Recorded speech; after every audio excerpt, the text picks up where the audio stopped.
Possibility है। Sir last में बता दें कि ये जो ग़ज़वातुल हिंद होना है, इसमें सिखों का किरदार आप क्या देख रहे हैं, वो किस साइड पे होंगे? देखें जी, जो भी नॉन मुस्लिम है ना, वो नाकाबिल एतबार है, आप उसके ऊपर एतबार नहीं कर सकते।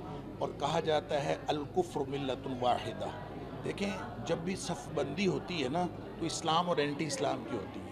और हम इसका एक एपिसोड देख भी चुके हैं 1947 में कि सिख हमारे साथ नहीं खड़ा था, सिख किसके साथ खड़ा था। और आइंदा भी उसके ऊपर एतबार नहीं किया जा सकता, और ना ही उसके ऊपर एतमाद करके और उनको अपना साथी फरीक बना के कोई पॉलिसी तरतीब दी जा सकती है।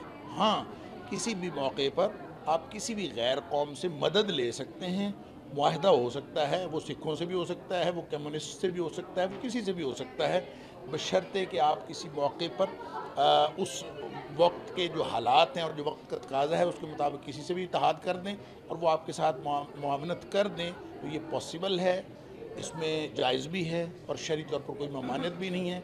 लेकिन एतमाद करके उनके ऊपर कोई पॉलिसी बनाएं, ये ना हमारी तारीख़ है और ना ही इसके बारे में कोई नबी पाक सल्लल्लाहु अलैहि वसल्लम ने हिदायत दी।